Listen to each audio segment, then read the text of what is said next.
اتنا پڑھا کہ پڑھتے پڑھتے رب نے عمل کی توفیق دی، میں اللہ کا تقرب یافتہ بندہ ہوں۔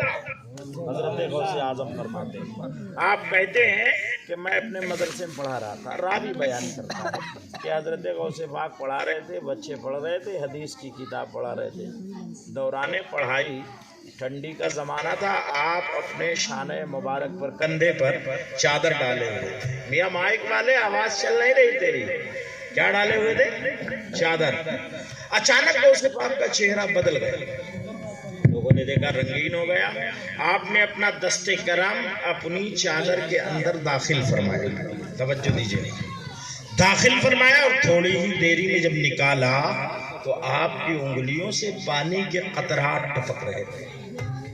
حضرت غوث پاک رحمت اللہ علیہ ہمت نہیں ہوئی بچے پوچھیں، مگر دیکھ لیا کہ آج اتوار کا دن ہے، دوپہر کا ٹائم ہے، ہم لوگ درسگاہ میں حدیث پڑھ رہے ہیں، حضرت پڑھا رہے ہیں، اور اس وقت یہ عالم ہوا ہے، بچوں نے نوٹ کر لیا ٹائم یہ ہے، دن یہ ہے۔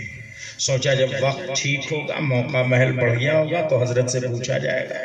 کل بھر گزر گیا، اب جب سوموار آیا، پھر منگل آ گیا، تب تک منگل کو مدرسے پر ایک قافلہ آیا، دروازہ کھٹکھٹایا، کیا بات ہے بھائی، ہم لوگ زیارت کے لیے آئے ہیں، اچھا آئیے آ جائیے۔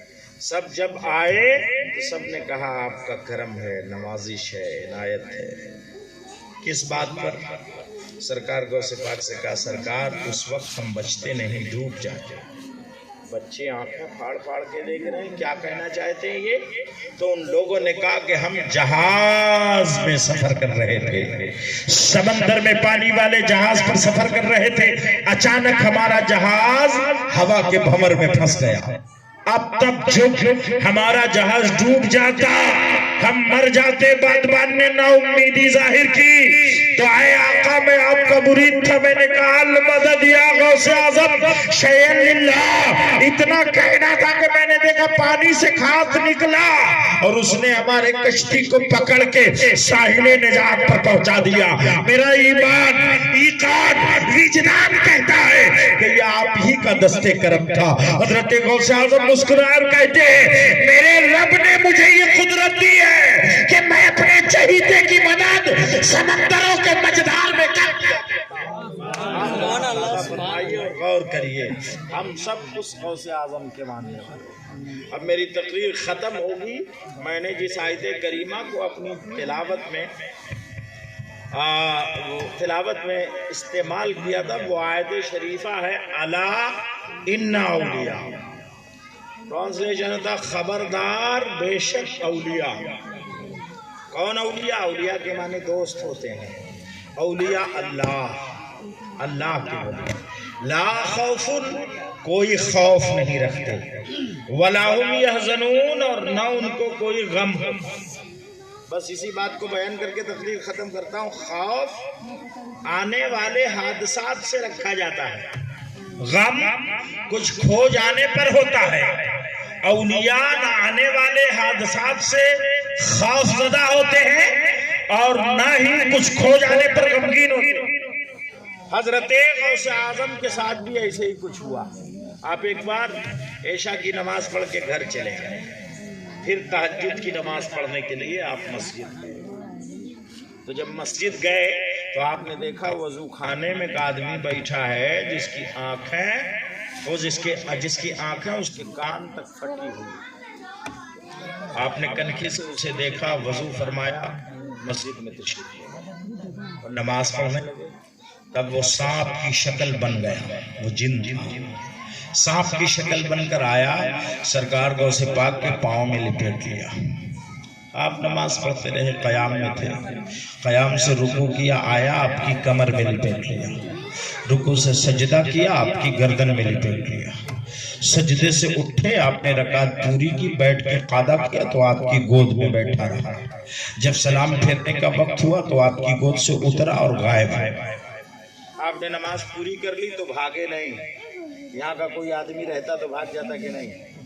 ارے کہتا گڑبڑ ہو گئے، کہاں سے ہم رات میں مسجد آ گئے، بھاگ جاتا ہو۔ حضرت غوث پاک نے آرام سے دائیں بائیں دیکھا، کچھ دکھا نہیں، پھر نماز پڑھ، پھر اس نے ایسے ہی کیا، پھر پڑھی، پھر ایسے ہی کیا.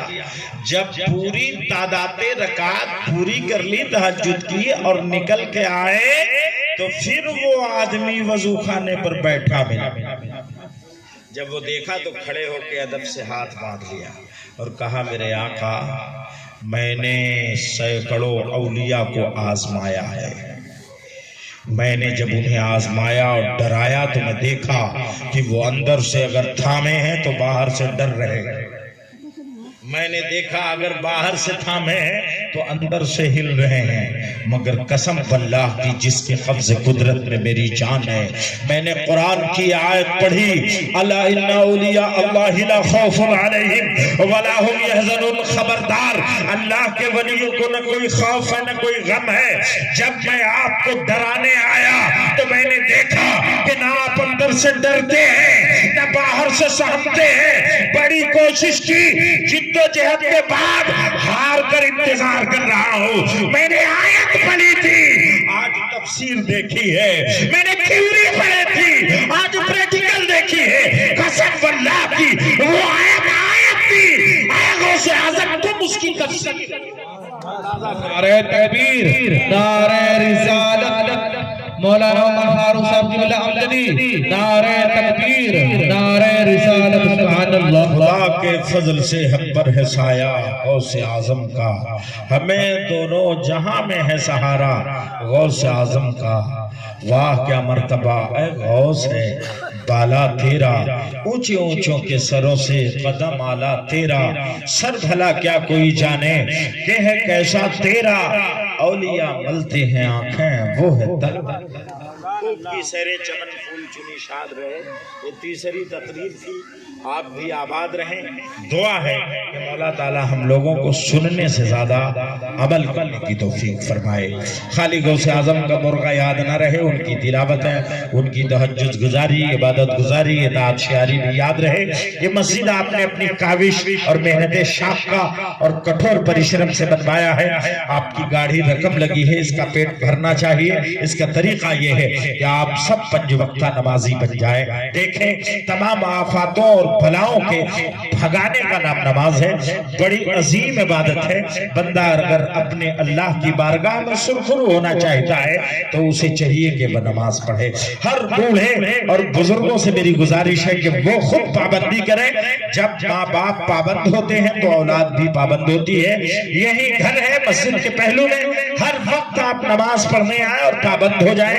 ہم غوث اعظم تو نہیں بن سکتے مگر عمر فاروق امجدی کا ایمان، ایقان، وجدان بولتا ہے کہ غوث اعظم کے غلام ضرور بن جائیں گے. اپنے ماتھوں میں سجدوں کی تڑپ پیدا کریں. خوب کی سیرے چمن پھول چنی شاد رہے. بھاگما جاتا ہوں میں گلشن تیرا آباد رہے.